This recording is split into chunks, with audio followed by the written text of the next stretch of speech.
I just want to, introduce a little bit of what I do. So I'm a reading specialist, but I also work with adults. I currently have just one group of English learners who are kind of staff or folks who work in facilities, either cleaning or gardening or working in the plumbing areas at a local university. And I've had several students for a couple of years. I always get a new crop of students, kind of, I guess it's sort of on a semester basis. So this year I've really been trying to target, honestly, getting them writing more. So I'm going to take a look at an approach I've been using that sort of kind of merges multiple approaches into one to sort of try and get the most out of them. So that's kind of where I'm coming from. And just so you know, I'm currently just teaching a group that's 11 students. But this can absolutely be applied, honestly, to any small group or a large group.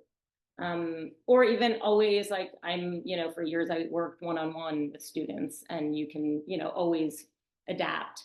So sort of the basic premise or the basic sort of reasoning behind all of this is I tend to feel that my students do best when they are socially engaged on some level with each other, and that they really bring out the best in each other. So it's really important for me to sort of set a very kind of respectful, but also pleasant tone in the class where students feel free to exchange ideas, ask questions.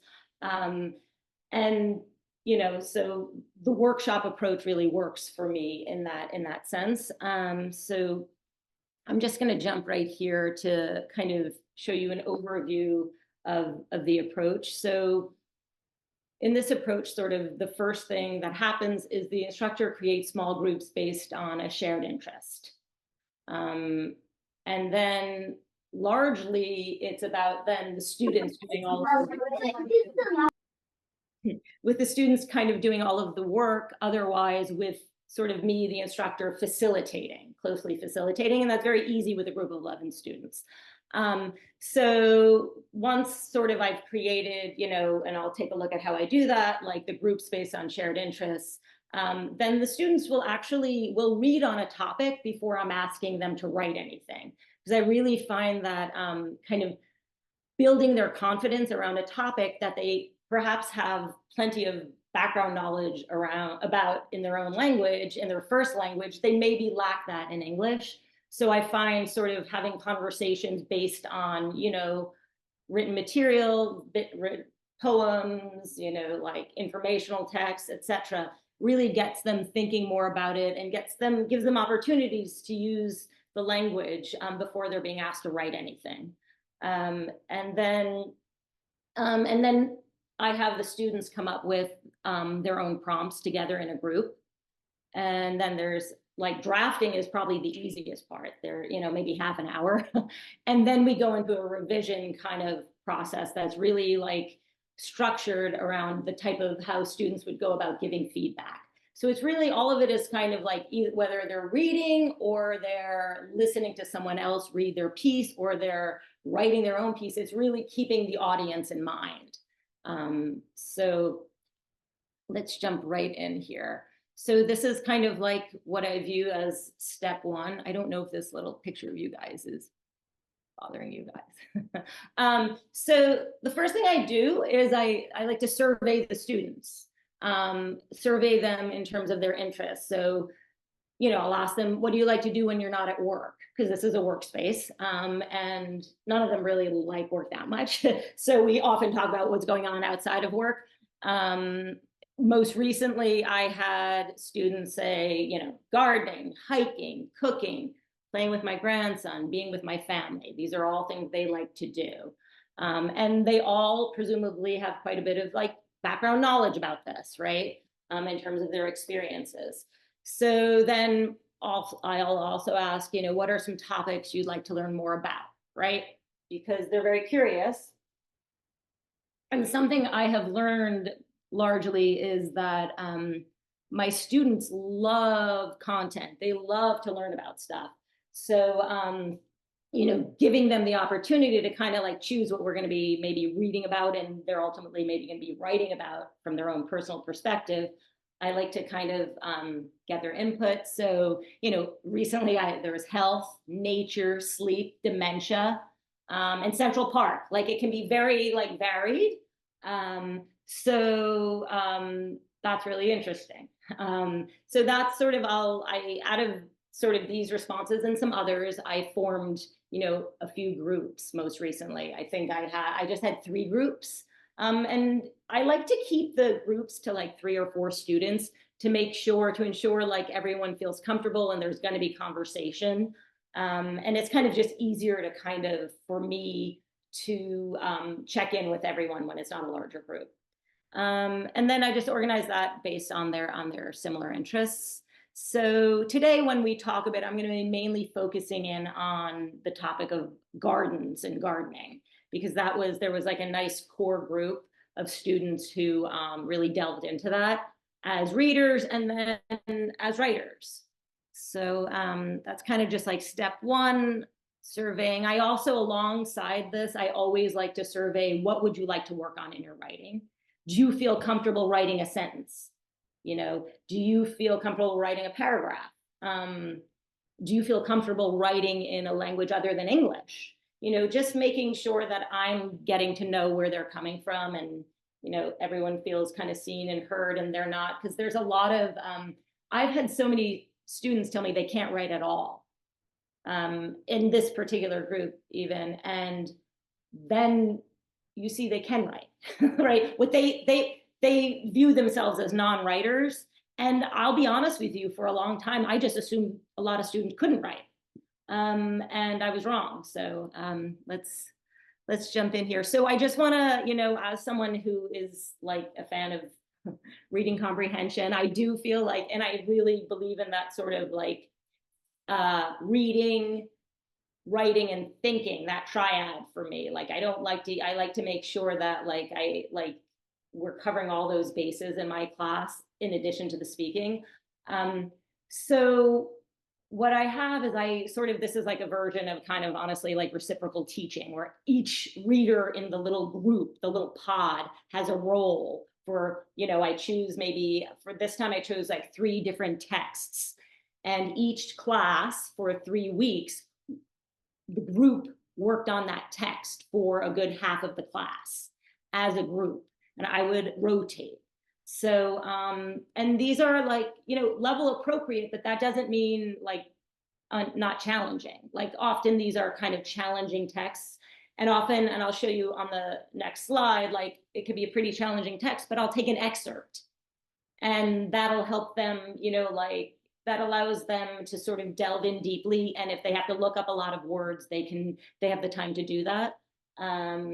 So, each group reads the text aloud together, and they each week a person has a role.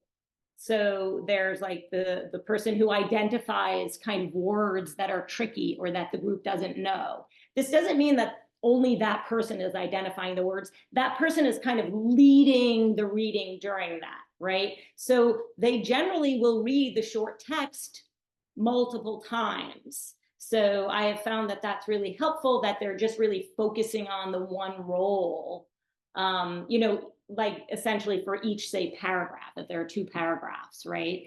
The identifier is going to identify all the unclear words and, take the time to look them up. And everybody actually records the words. They all have a word bank that's shared. So, but they have their own word bank, but it's like it's pretty much the same word bank. And then there's someone who's making connections. So after, say, you've read the first paragraph, or if it's like a little stanza in a poem, someone's going to make a connection like to their own life or to something we've read previously. And then they invite others to make connections. Same for asking questions. Is there anything confusing, right? And that's often where I come in. I get pulled in a lot to help out at this point. And then there's the summarizing. which is important just to make sure that everybody kind of understood the gist. But I have them generally do this just after each short segment they've read, not the whole piece, just because I find that works better. And then, yeah, just knowing that everyone kind of has a role that's assigned. I have modeled all of the roles. I'm walking around, I'm making sure everyone understands their role each week. And they really get the gist of it. They kind of, I feel like they feel empowered to know exactly what they're supposed to be doing. And this really makes them be active readers, really attentive readers, which ultimately helps them be better at giving feedback to their fellow writers in the class. So we're not gonna go into this, but this is like a text excerpt that I used this semester that is full of a lot of really juicy, great vocabulary, and some words that students knew and some they didn't. And so what would happen here is they would go through, you can very clearly see words that are related to the topic of gardening. It's about gardening. And they don't always choose every word to put in the word bank. It can be too much. But they select, they decide what words, and they chose quite a few from here to include. And then they go through the making a connection, they go through asking questions, and they summarize. So this is just kind of part of the conversation around the shared topic. And this is just an example of what kind of the word bank looked like after all the readings, after all 3 readings. And they have in their notebooks, they actually take like a half a page per word, because often what they like to do is they like to copy the sentence from where that was in the text we were reading, where they found it. They like to put the definition down. Often I have students who they'll do a little, I have a lot of students who like to even draw, have a little, sketch of what it is, just kind of getting them familiar with the vocabulary around the topic. And even if there are words that they kind of know, right? Like a word like soil, a lot of them knew that, right? But they included it in the word bank anyway, because it's kind of it's so important to kind of the topic. And I think sometimes they like when they know a word that's in their word bank without having to do too much work around it. But yeah, so get a lot of what I find is I get a lot of nouns when we're doing this type of reading. They seem to, because, for obvious reasons, those are critical for understanding. But here we go. So once we're kind of done with the reading, and that could be a few classes. You can decide, you might just do 2 readings, or you might do more. But you kind of take the time to really build up that, interaction with the students, so they're really feeling comfortable talking about the topic with each other. But then we kind of we segue into then their writing about the topic, and this is going to be more like personal narrative based writing. It's not going to be sort of informational. It's sort of like trying to get them to, because they want to talk about themselves a bit, and it seems to be the thing they're most willing to write about. So in their groups, what they do is they decide on a writing prompt that, kind of relates the topic to them, like pretty simple stuff, right? But I always give a couple of examples. And then this was for this past semester, the group that did gardening, they came up with ultimately, and they had a couple of contenders, but they have to kind of negotiate and decide on one. Right? They decided write about a garden that you loved, because sometimes they'll come up with a prompt that's too broad, like why do you love nature? Or and considering they'd done so much work on gardening, right? That wasn't quite what they needed. Or something could be too specific, right? Like assuming that everyone's a gardener.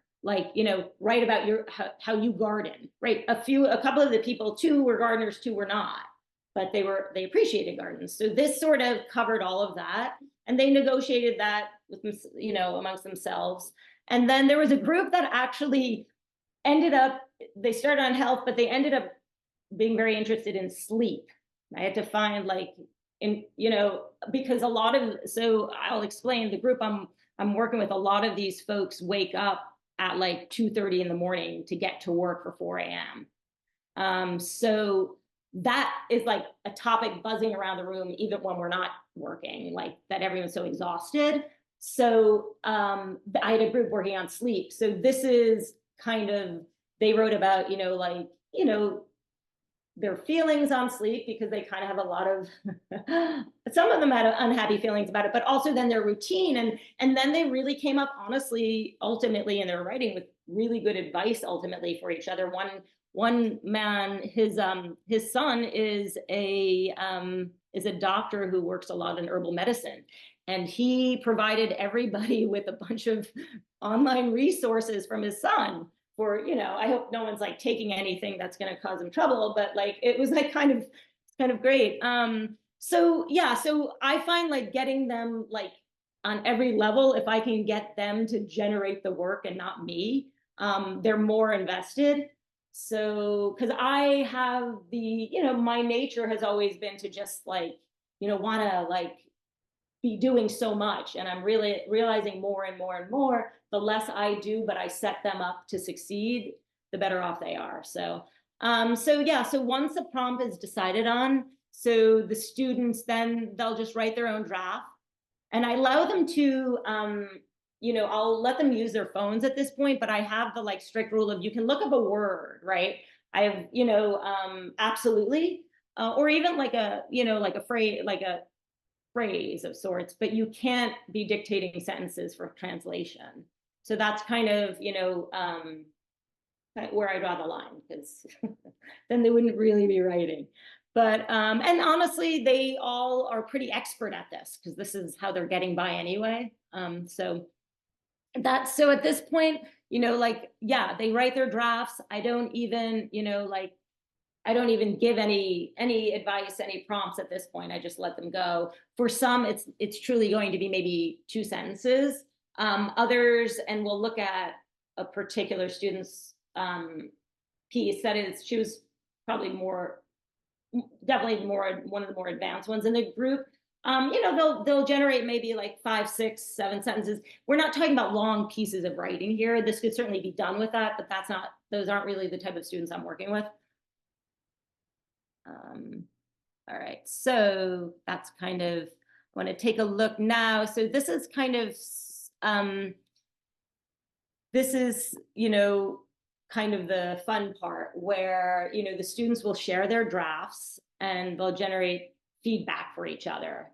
And in this sort of like taps into their ability to like, listen to each other. So it's not like I'm not making copies of the draft. It's actually like the students are reading their pieces aloud, and everyone in their group has to listen really intently. And for each of the readings, there are 3 readings during this revision process. They have like, they're listening with a very specific purpose each time. You could really do this. I actually have them do them back to back. You could also have them do revisions in between, but for me, this is kind of how it works best. So, because often students won't be there the next week or whatever. So, yeah, so I do want to note that I do go around during the drafting, and I will sort of address any major syntax or like word choice errors that students have. I don't perfect it. There are always errors in it, but it's like, it's not going to make it such that others don't understand what they're saying. And I also always offer, I can be the reader, because sometimes I have students who aren't comfortable, if they have any kind of issue with their speech, or they just are really shy, right? So I will, sometimes I'll do that. I have this semester, they all were happy to read. Just looking, so these are kind of like, these are sort of the 3 things they're listening for. So in the first reading, they're gonna listen, but they'll have made a connection and shared a connection, right? They'll have generated and shared a clarifying question after the second reading, and they'll have generated and shared an expanding question after the third reading. So I'm going to take a look. We're going to take a look right now at, so the first reading where they're going to make a connection. Then I'm going to actually read the piece to you and see what kind of connections anyone would want to share. So here the student reads their draft, and while the group, and they're listening for something they can connect with. And what's good is, like, in all the reading beforehand, we were making connections. So they know what that means. They know what that looks like. And then they know that the connections can be personal based on their own experience, or on like knowledge they have, or even something from something we read together. So I always like to offer the prompts of, does anything you hear remind you of something that you've experienced in your own life? Does anything you hear remind you of something you've read or know about? Right. So always just kind of reminding them what we're doing here, and making sure everyone is present and ready to listen and give good feedback or meaningful feedback. So I'm going to read you just now. I'm not going to open up the slide because that'll mess. I'd rather you hear me rather than see it, even though I included it on the back there. Okay, so sorry, here we go. Okay, so here it is. So this is, just for context, this is a student who is who's from Thailand, and she's been in the United States for 20 years. And here it is. So my favorite, here you're going to be, again, listening just to make a connection, to something in your life or something you know about. So you can even just, I always have the students jot it down if they can. Sometimes they don't. Sometimes they just want to speak it. That's fine. So my favorite place is my mom's house in Thailand. This is a pond, and there is a pond and a big lush garden. There are fish in the pond. Some is for eating, some is for looking at. There is a garden of flowers next to the pond, and banana trees and mango tree and coconut tree. I like to sit down in the garden next to the pond for relaxing. Sometimes I meditate to clear my mind when I am there.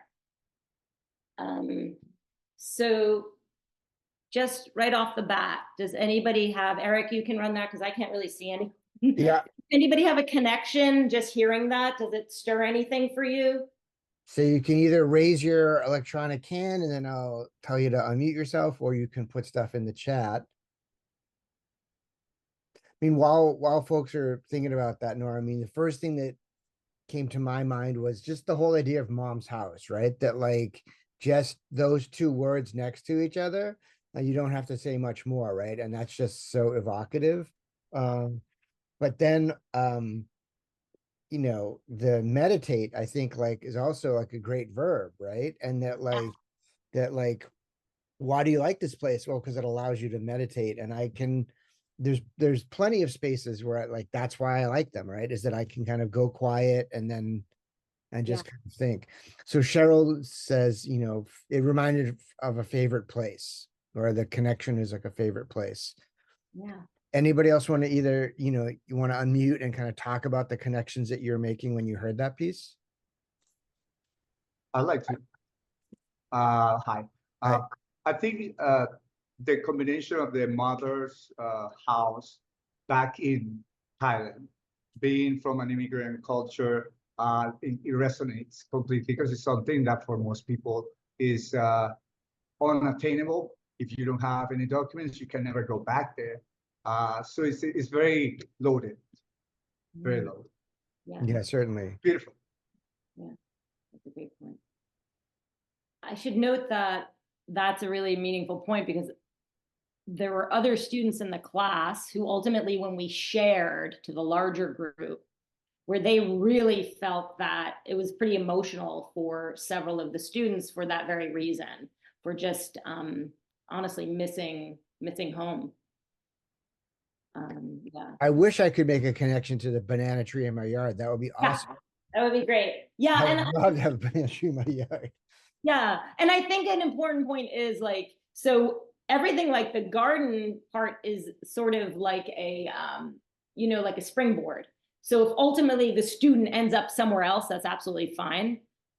So yeah, so this is kind of like, yeah, so they're kind of, the first reading, just you're making a connection. It's kind of also, it's kind of usually when you have to make a connection, it's kind of giving you a little bit of a stake. And so then next time you're listening a little even more closely. So that is, yeah. So I'm just gonna now, if no one else has anything to share on that, we're gonna move to like what the students, this is what the students in her group, and this is a student who had talked quite a bit with everybody about she's a Buddhist. So the meditation piece was kind of in context for them. So this is what the student said. So this makes me think of my garden in back of my house and how I go out there to be quiet even in the winter when there are no flowers. So that's a student who has a garden actually in Newark. This reminds me about the story about the different, this reminds me about the story about the different kinds of gardens. So one that they had read as a group, and how they can have flowers, rocks, vegetables, and sometimes water. So she was connecting it back to one of the pieces they had read the previous week that described different types of gardens. And then this makes me think of my home in Puerto Rico where we used to and still grow vegetables. So this is a student who does go back and forth. But so these were kind of, you know, like lovely reflections, lovely connections. So next, so once that sort of reading was done, the student read that piece, read that again. And then what they're asked to do is kind of to generate a clarifying question. So a clarifying question from, in the way I intended and I teach it to them, is kind of like, let's think about, you know, it's going to like the idea of like visualizing what someone, the scene someone is presenting or the moment they're presenting, right? Like kind of, you know, what is something that's going to help you see this scene better? Is there some detail you need or that's going to help you, right? So here they are encouraged sometimes, like close your eyes, you know, close your eyes and listen to what's being read to you, and then come up with a question that, you know, would help you have a more detailed picture. So, you know, I say, what do you see in your mind as you listen? You know, what detail or information would help you see this place or this moment more clearly or more fully? So, you know, this is something I definitely modeled a bit for them, just so that everybody understood that a clarifying question isn't usually like a big, broad question. It's kind of something pretty specific to what they're hearing. And that it's kind of like very like detail based, helping the writer kind of be more clear and be more detailed in what they're saying. So I'm gonna read that one more time to you guys, because I feel like if you're anything like me, you prefer to read things. So we don't sometimes we don't always have the best like listening skills, right? It's kind of hard to listen to someone's writing, but it actually really forces us to pay attention.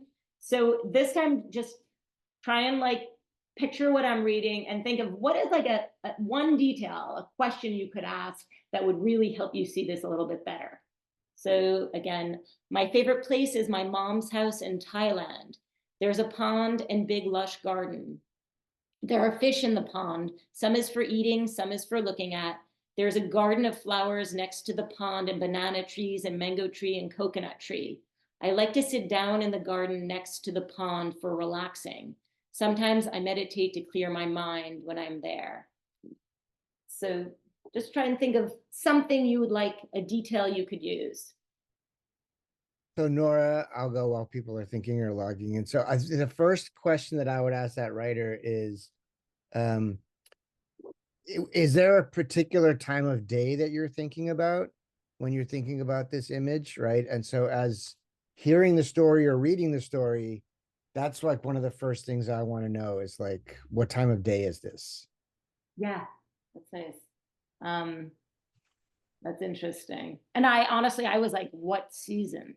Yeah, that was my other potential question, is like, what season? Yeah. Can I? Yes, please. I'm sorry. I just want to share the one question that came up to my mind is, are you alone sitting there? Are you with somebody? Is there somebody with you?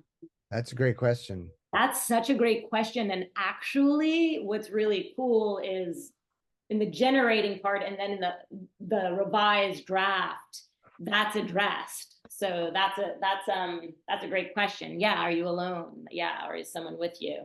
Any other details that would help anyone kind of see this more clearly? Larissa says, tell me I where would, you're sitting, on a bench, on a mat, on the ground. Nice. Somebody else had unmuted. Yeah, Glenda. I yeah, thought maybe Oh, sorry, Glenda. yes. Yeah. I would like to know, are the plants all close together? Or do you have to walk from the banana tree to the mangoes? Yeah, Just one to give me a spatial perception. All right. that's Then great.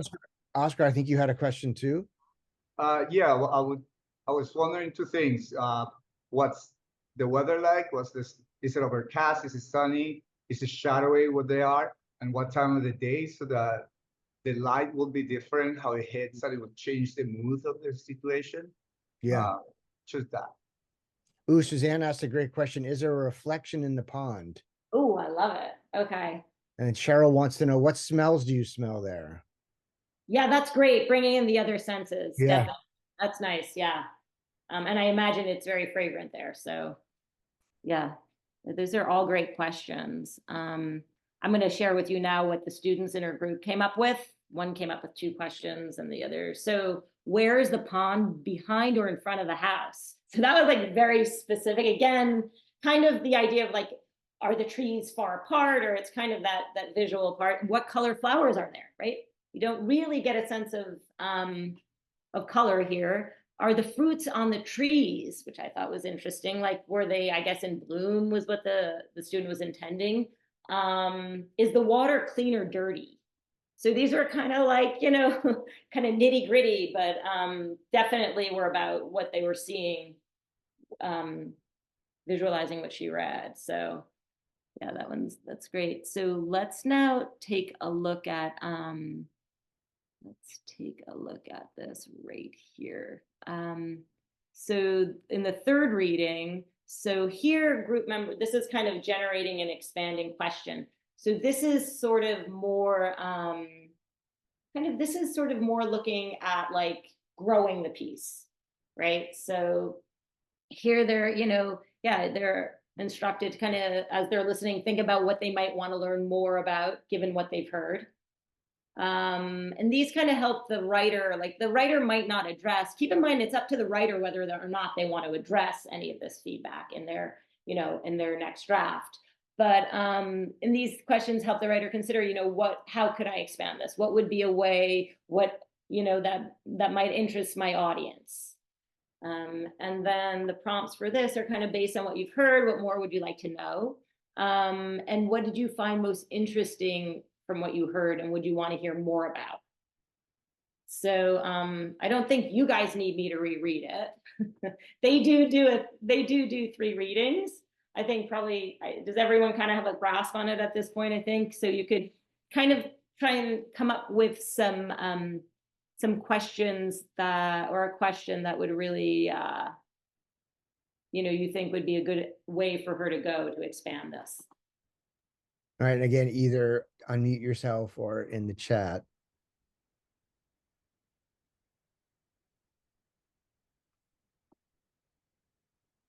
Glenda. Yeah, good. Right.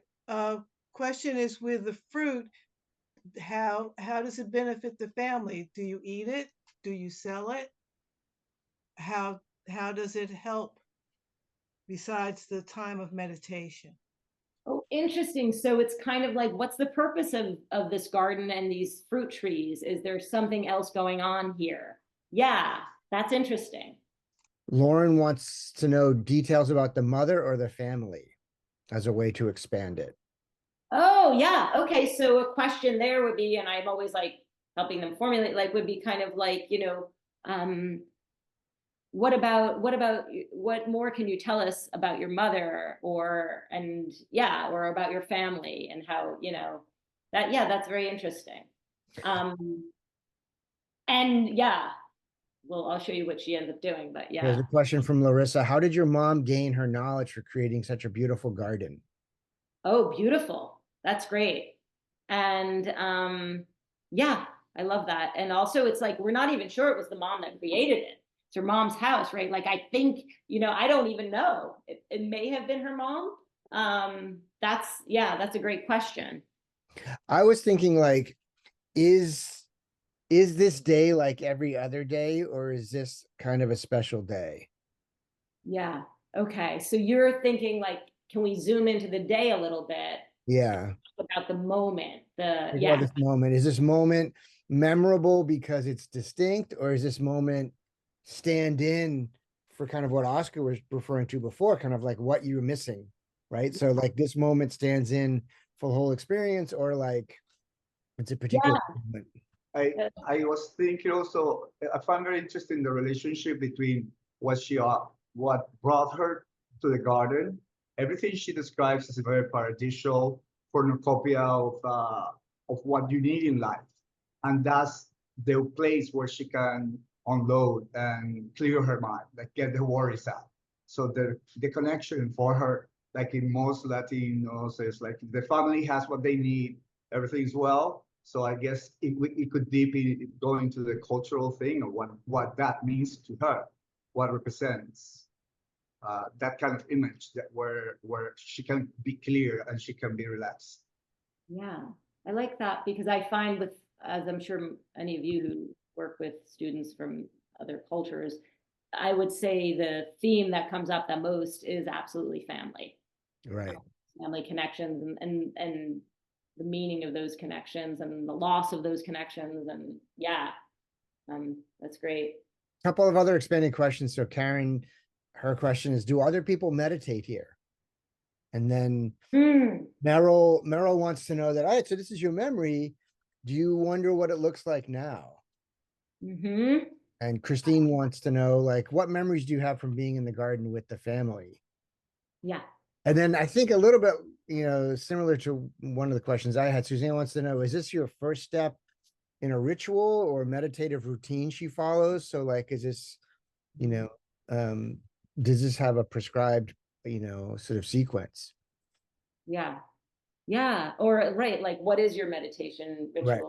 Yeah. I think that would be really interesting. So yeah, let's jump. I'll show you what, this is what students in our group came up with.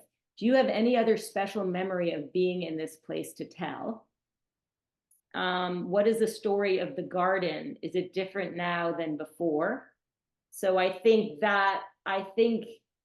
this person, I think something that the students in the group maybe knew that you wouldn't know is that she does go back. She is someone who is able to go home when she, maybe once every couple of years. So who does the planting and tending? How do they do this? So that kind of goes back to the idea, is this your mother, like the mother's garden, and how did she know to do this? And what's kind of nice here is planting and tending, especially to tend was one of the words. There are certain words that crop up in what she's written, but also in the questions that were part of their kind of word bank. So so she was presented with all of these sort of like both the clarifying questions. I'm going to jump back there so then we can see what she did with it. So the clarifying questions so that she received were these, right? If you take a look on this. So these are kind of specific, and she does end up addressing a bunch of them. And then for the expanding question, which is like, kind of a little bit bigger, she definitely kind of focuses on the first one here. This like other special memory, and let me show you her, let's see her, no, that's that. Here's her sample after the feedback so we can read it. So it's, my favorite place is my mom's house, and there were certain edits made here at this point by her with me. My favorite place in my mom's house in Thailand is my mom's house in Thailand. Behind the house, there is a pond with clear water, so clear water that you can see all the way to the bottom of, and a big lush garden. There are fish in the pond. Some are for eating, some are for looking at. There's a garden of white, pink, and yellow flowers next to the pond.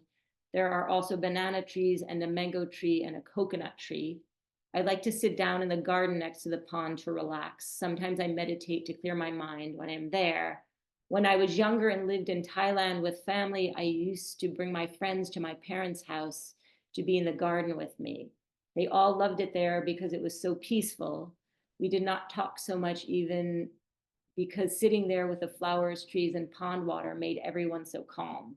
So that was where she went with this. So what do you notice? What do you notice that she, from the feedback she received from her group, what did she do here? Where do you see that she, improved or changed things? So recently notes the grammar. That might be part of your influence, Nora, but I conference with them ultimately with their drafts because that's sort of. yeah, both Christine and recently noted that she added details. Larissa noted the details are colors of the water, the colors of the flower, the quality of the water. Yep. In those ways, those are explicit responses to the questions that she got. Yes. Yes, those were definitely explicit. Those were kind of easy. Yeah. Yeah.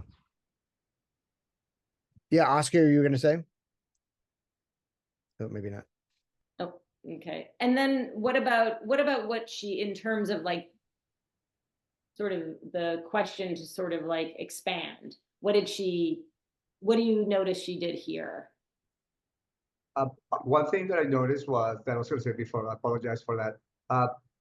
She managed to be more specific and paint a clearer picture for the listener to get the image, but didn't lose the moment that she created in her original writing, which was very personal. And then she expanded it with her friends and how it's all about calm and peace. What the gift the place brings to them. And I think she managed to get it more universal and not so personal, including their friends in there. So Yeah. she didn't lose the yeast and got all the specifics for the picture. Yeah. Yeah, very much so. Yeah. So, and it's funny because she could have gone definitely in many directions. I think, one thing that I've noticed is, I should say about this one student is that she absolutely loves life, and she even loves her job, cleaning classrooms and offices, and she means it. And she's somebody who lost her husband a couple of years ago, and she speaks so openly and poetically about everything in life. So she's sort of a gift for a teacher. But something that I noticed, and just her presence allows others, it's really helpful in a group if you have certain students who really do encourage sharing and just a lack of judgment on what others are saying. I try to promote that as well, but it's helpful when you have students who do that. I found that why I prefer to have the students listen rather than presenting them with the written drafts is I find that the students are more intimidated by the written draft. Like the students are afraid as if they're criticizing when they're given a written draft. Like I've seen that before. So this was kind of more of an experiment to see how does it work if I'm really asking them, because it's also like on some level it's helping their oral language or their listening skills. And I actually found it to be like really effective, surprisingly effective to have have them listening so closely, but listening with like really clear purpose. And I think it was I think what was some of the pieces I didn't present here today, some people presented very personal information, and sometimes that would just be kept in the group. We didn't share those out at the end. It's just like allowed for a lot of different avenues, honestly. But so yeah, so I mean, I kind of left a bit of time, 10 minutes for answering questions, just because Sure. Nora, I mean, I think that last point is super important. To me, it's probably like if you're looking at somebody's written piece, it probably feels more like evaluation, right? and less like collaboration, right? But if someone reads it to you and then you respond, that feels more like collaboration and kind of like support, right? I think there's something about having that piece of paper in front of you in Yeah. school, right? It's like, is this good or bad? What's right or wrong, right? As opposed to like, as a listener, this is kind of what I'd like to know more about, right? And so, so I think I can completely see that, right? Yeah. That the written form lends itself to be a little bit tighter and feel more evaluative. Yeah, and if the student has literally written like 2 sentences and that's on the page, whereas if they're reading it, it's kind of like there's not that same measurement going on. I Yes. feel like it was like a really great way to like level the playing field. Everyone had something to read. It was theirs, and they like, and then it was like there was something to talk about. And their work with like their piece was being considered, whether it was 2 sentences or 8 sentences, or so I think that was helpful as well. Right. If someone reads it out loud, you're not going to go, and like you're going to respond to what they shared, right? And kind of have that dialogue. I think that also, to underscore that point, like I think it re-levels things, right? Because now you're just responding to the story, right? And to the person, and not like, okay, well, this one's 5 sentences long, or this one's 8 sentences long, and then like, who's where they are. You're all just people sharing stories and getting, feedback from each other. Yeah. And I mean, I think like looking at this whole approach is like you can say, like, well, what's the purpose of even doing all that reading in the first place in the little groups? I actually found that created a level of comfort and gave like a common language, and also like common shared knowledge that then allowed them, I feel like, in even the feedback process, like these were the questions, but I didn't include then there was conversation back and forth, which was kind of, helpful, I thought. And I think just also like it sort of allowed them to take like the idea of like reading, published writing, whatever that is, and then reading their own work. It's sort of like putting those side by side, I feel like has a really nice effect. And it all obviously builds vocabulary and knowledge and whatever, Right. but Right. kind of made sense. Right. Rather than I thought jumping that, in like whatever. Yeah, go ahead, Oscar. I was just thought that the fact that the person will read it, even if it was just 2 sentences, the fact that you're giving the floor to read validates the person, the speaker and the storyteller, validates it and gives it a sense of importance. And you as an audience know that fact. If I'm getting quiet and listening to this person speak, I need to know what they're saying. I need to intake. And then when there's interaction and a purpose, it makes the piece a communal work in which you can actually contribute or have effect and be validated yourself if you relate to it. So it's a great way of involving everyone in many different aspects. I love that. Right. Yeah. And there's no, and Nora, I mean, I think there's no minimum like background knowledge, Oh, in the sense that like, you don't have to be like, well, what species of of orchid do you have that, right? You can just be like, what color are the flowers, right? So like there's multiple ways to contribute. You don't have to be an expert in the content. yeah, absolutely. And also like everybody ends up with more than they started with. And I think that feels really good for folks. And also sometimes those like more challenging readings, that really, I feel like that also is very encouraging for them when they feel they can slog through 2 paragraphs and they don't know, maybe like, maybe there's like 20% of the words they're not sure of, but you can still get there. Because I do deeply believe that building vocabulary comes a lot at this level, because these are all intermediate plus students, honestly. It comes from doing wide reading, and doing it, if you can do it in a social sense, that even works better. But yeah, when we know that vocabulary doesn't happen in a decontextualized fashion, right? You can't take a list of 10, 15 words and be like, I'm going to study these words and use them, right? We learn vocabulary when we write with them, when we speak with them, right? When we ask questions with them, right? So this is how we develop and expand our vocabulary.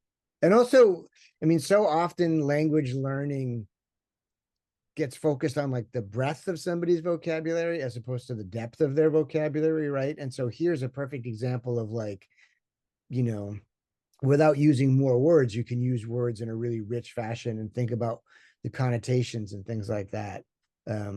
So less Yeah, is more sometimes with vocabulary instruction. definitely. And one last thing is that so the student who has a garden in Newark, who's very passionate about her garden, she wrote a bit about how she, at the very end of her piece, where she speaks to her plants when she prunes them. She used the word prune. She was delighted with her. She like, because I don't want them to think I'm harming them. And they will, and I thought some other folks in the room at a certain point might, there was someone else who was in another group. This is when she was reading her final piece aloud. I was like, oh, how's this going to be received? You know? And there's this like gentleman from this guy from, I think from Turkey, who I saw him smirk and I was like, uh-oh, like he's kind of this young guy who like works in a different section of the university. He's not quite in with the housekeeping staff. I was like, is he gonna laugh at this? Or I don't know him well enough. I didn't know. And he said, I do the same thing. I always talk to my plants. And I was like, well, there I was making assumptions, and people are connecting over all sorts of things that I don't even know about, you know? So yeah, so that was kind of like great to see folks connecting in these different ways, you know? So Cool. very cool. So I'm not a gardener, so I don't have to prune, but I will say that like 90% of the time I try to remove insects from my house to outside of the house. Like I try not to kill them because there's no reason to kill them. But occasionally when I have to kill an insect because it seems dangerous for my family and I just can't get rid of it, I always talk to it before I kill it. I'm always like, I'm really sorry about this, buddy, but it's you or my family. And like, you would do the same for your family. So hate to do it, but you know where I'm coming from, right? And then I try to make it swift and as painless as possible. But so I completely understand talking to a plant pruning. So all right. Yeah. So I have dropped the link in for the form for the PD certificate for this session. Thanks for getting this day off to a really great start, Nora. I think thinking about like, you know, keeping in mind why we write, right? And it's to communicate, right? And to connect with other people and not just to demonstrate the syntax and the vocabulary that we've developed. But in the process, that's what we do, right? We develop a vocabulary and we develop syntax. So I have a question. May I yeah. ask Nora a question? Yeah. Nora, how often does this class meet? And is this activity the entire class or just part of your class time? This is a great question. So this particular class met for 75 minutes once a week. Okay. And we had a total of 14 weeks this semester. And we did we did 2 of these, but I do other work as well. So I generally was I was kind of dedicating like half the class, or sometimes 2/3 of the class to this. And then we were doing other types of activities. Okay, thank you. So yeah. So I'll make the PowerPoint available once Nora sends it to me. And then after the conference is over, I'll edit this and we'll have an archived version of the session on our YouTube channel. So at 11:30, we have another session on writing coming from a slightly different perspective. This is being done by folks at the University of Orange, which describes itself as a free people's university in Orange. And leaning into the lifelong learning part of our name, the focus on this is those of us who are not adult learners in ESL programs or literacy programs, leaning into writing ourselves, right? So us as adults writing for the fun of writing, right? And so being lifelong learners ourselves. So also writing coming from a slightly different perspective. But thanks so much, Nora. Thanks for your ideas. Now I really want to go to that pond. I really want to like sit down in that garden and like You know, when I lived in Oakland for a couple of years, and in my backyard, I had a lemon tree. Like I had like an actual lemon tree in my backyard in Oakland. So I could make a cup of tea, go out to my backyard, grab a lemon, and just squeeze it into my tea. It was so nice. It was so nice. I also had a rosemary bush. No, now I feel bad because I used to snap parts of the rosemary bush off and put it in a bath, right? Because it's really nice to take a bath with like fresh rosemary in it. I did not talk to that rosemary bush before I broke off those branches. So now I feel bad. Now I feel bad. Yeah, as you should. As I should. The great rosemary bush in the sky at some point is going to get me, and I'm going to be like, it's a fair cop. I did that. I did that. So, all right. Well, thanks everybody for coming. Thank you, Eric. If for some reason, the link doesn't work, try a different browser. Yesterday, there was like, some people, so LinkedIn worked for some people in some browsers, but they switched to another browser and then it worked. And then if none of that works, just send me an email. And then after the conference is over, I can generate the certificate for you. All right. Stay safe, everybody. Find your meditation spot. Stay safe. I'll talk to everybody later. Bye, guys. Thank you.